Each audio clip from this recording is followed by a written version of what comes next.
बिस्मिल्लाहिर्रहमानिर्रहीम। Today we will start narrations. First of all तो narration किस चीज़ को कहते हैं, नरेशन क्या है? The process of telling something और the art of reporting the word of speaker is known as narration. यानी कि अगर कोई कहानी आप सुनाते हैं, किसी तरीके से आप बयान करते तो उसको नरेशन कहते। यानी कि अपने बयान को आप जो चीज़ बयान करते हैं उसको नरेशन कहा जाता है। इंग्लिश लैंग्वेज में टू टाइप्स ऑफ नरेशंस होती है, direct speech and indirect speech. Direct first of all क्या होता है, डायरेक्ट स्पीच कैसे होता है, इसको क्या कह सकते हैं हम? इसको हम कुछ यूँ डिफाइन करते हैं, इन this form the actual words of the speaker are put in quotes without any change, then this mode of communication is known as direct speech. जब हम किसी बंदे के एग्जैक्ट अल्फाज यानी कि बिल्कुल वही अल्फाज किसी दूसरे बंदे तक पहुंचाएं एग्जैक्टली उसी तरह से, तो इस तरह के कम्युनिकेशन स्किल या कम्युनिकेशन मूड को क्या कहते हैं? हम डायरेक्ट स्पीच कहते हैं। दूसरा होता है indirect speech. In this form the actual words of speaker are transformed and said are written in a simple manner with changing, then this mode of communication is known as indirect speech. जब हम किसी बंदे के exact अल्फाज को change करके अपने ही तौर पर दूसरे बंदे को बयान करते हैं, उनको बताते हैं, तो इस तरह के कम्युनिकेशन मोड को क्या कहते हैं? इनडायरेक्ट स्पीच कहते हैं। लिहाजा जब हम नरेशन डायरेक्ट स्पीच को इनडायरेक्ट स्पीच में चेंज करते हैं, so there are 4 major changes take place while changing direct speech into indirect speech. 4 बड़ी बुनियादी चेंज हमने करने होती है जब हमने डायरेक्ट को इनडायरेक्ट में चेंज करना हो। फर्स्ट ऑफ ऑल तो आपका टेंस या वर्ब का चेंज होता है, दूसरा प्रोनाउंस का होता है, तीसरा स्पेशल वर्ड्स का, and fourth addition of that and omission of inverted commas. उसके बाद डायरेक्ट नरेशन में 2 तरह की स्पीच आती है। डायरेक्ट नरेशन के अंदर 2 तरह की स्पीच आती है, एक डबल इन या इन्वर्टेड कामा से बाहर और एक इन्वर्टेड कामा के अंदर। In direct narration there are 2 type of speech in which one is called reporting speech and the other is called reported speech. लिहाजा हमें समझना होगा कि रिपोर्टिंग स्पीच क्या होती है और रिपोर्टेड स्पीच क्या होती है।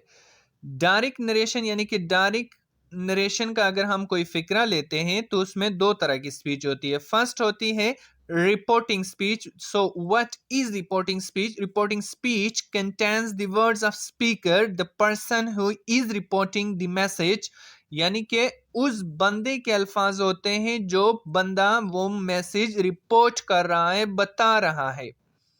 Then what is reported speech, और उसके बाद फिर रिपोर्टेड स्पीच क्या है? Reported speech contain the words of speaker whose message is reported. Reported speech में उस बंदे के अल्फाज होते हैं जिसका मैसेज हम कोट कर रहे हैं, जिसका मैसेज हम रिपोर्ट कर रहे हैं। For example, he said comma double comma start I will call you full stop double comma close. यहाँ पे ही सेड जो है ये क्या है? रिपोर्टिंग स्पीच है। यहाँ पे ही क्या है? रिपोर्टिंग प्रोनाउन है और सेड जो है रिपोर्टिंग वर्ब है। इसके बाद डबल कॉमर्स के अंदर आई विल कॉल यू को ये मुकम्मल फिक्रा जो है इसको हम क्या कहते हैं? रिपोर्टेड स्पीच कहते हैं। इसमें कॉल जो है वो रिपोर्टेड स्पीच का वर्ब है। नरेशन चेंज करने के वक्त आपने सबसे मोस्ट इम्पॉर्टेंट थिंग जो होती है वो आपने टेंस देखना है। टेंस भी हमें किस चीज का? रिपोर्टिंग स्पीच का भी देखना है और रिपोर्टेड स्पीच का भी देखना है। सबसे पहले जो आपने काम करना होता है वो रिपोर्टिंग स्पीच का आपने वर्ब चेंज करना है कि उसका टेंस कौन सा है। The most important thing the verb tense of reporting speech होता है। If it is given in present और future then there is no change to the verb और tense of the reported speech, only change in pronoun and special verb and also the addition of that and omission of double commas. For example, the teacher says Noreen performs on the stage. Indirect इसका कुछ यूं बनेगा, the teacher says that Noorin performs on the stage. यहां पे देखे reporting speech का verb says वो क्या है, प्रेजेंट फॉर्म में है, तो लिहाजा रिपोर्टेड स्पीच का वर्ब जो है परफॉर्म्स वो चेंज नहीं होगा, वो वैसे का वैसा रह जाएगा। बाकी चेंजेस जरूर होंगे, यानी कि प्रोनाउंस की भी चेंज होगी, स्पेशल वर्ड्स की भी चेंज होंगी, और साथ साथ दैट की एडिशन और डबल कॉमर्स की ओमिशन होगी। सेकंड एग्जांपल को देखें, the teacher will say Noorin is performing on the stage. इसका इनडायरेक्ट बनेगा, the teacher will say that Noorin is performing on the stage. यहां पे भी देखे, यहाँ पे द टीचर्स विल से, ये जो है ये रिपोर्टिंग स्पीच है, यहाँ पे विल से है तो ये फ्यूचर टेंस है, लिहाजा इसका जो रिपोर्टेड स्पीच है परफॉर्मिंग जो है वो चेंज नहीं होगा, लिहाजा वो वैसे के वैसे रह जाएगा।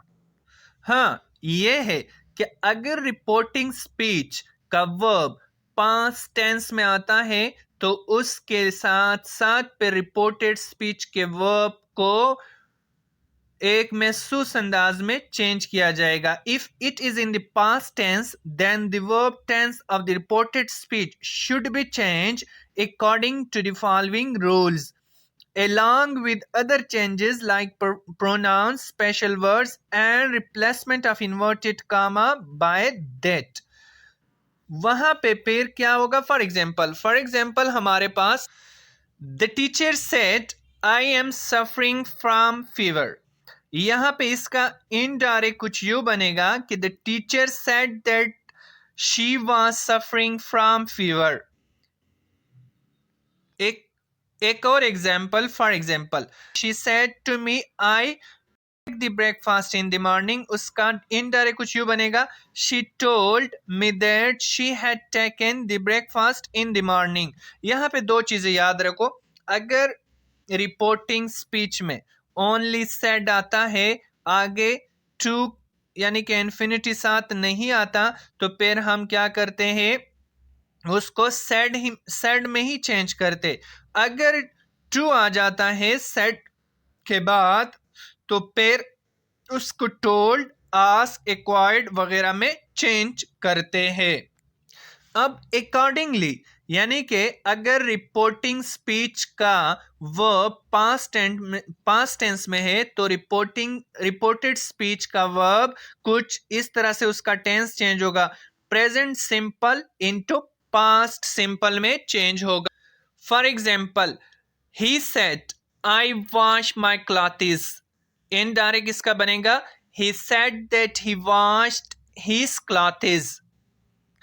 प्रेजेंट प्रोग्रेसिव चेंज होगा पास्ट प्रोग्रेसिव में। For example he said she is living in Lahore। Indirect इसका बनेगा, he said that she was living in Lahore। Present perfect should be changed to past perfect। For example, they said you have cooked the milk। Indirect इसका बनेगा, they said that I had cooked the milk। Present perfect continuous यानी कि present perfect progressive वो change होगा past perfect progressive में। For example she said they have been watching TV for last 2 hours। Indirect इसका बनेगा, she said that they had been watching TV for previous 2 hours। Past simple change होगा past perfect में। For example you said I ate an apple. इसका indirect बनेगा, you said that you had eaten an apple. Past continuous past progressive for example वो change होगा past perfect progressive या continuous में। For example we said they were eating apples. Indirect इसका बनेगा, we said that they had been eating apples. Will हमेशा change होगा would में। For example I will be in Karachi on Monday, he said. इसका indirect बनेगा he said that he would be in Karachi on Monday. इसके साथ साथ model एक्सेलरीज जो है फॉर एग्जांपल कैन कुड में चेंज होगा, में माइट में चेंज होगा, और टू जो है वो उसका कोई चेंज नहीं होता. इसी तरह से शुड भी चेंज नहीं होता, वुड भी चेंज नहीं होता, कुड भी चेंज नहीं होता, माइट भी चेंज नहीं होता. मस्ट को हम किस चीज में चेंज करते हैं? हैड टू में.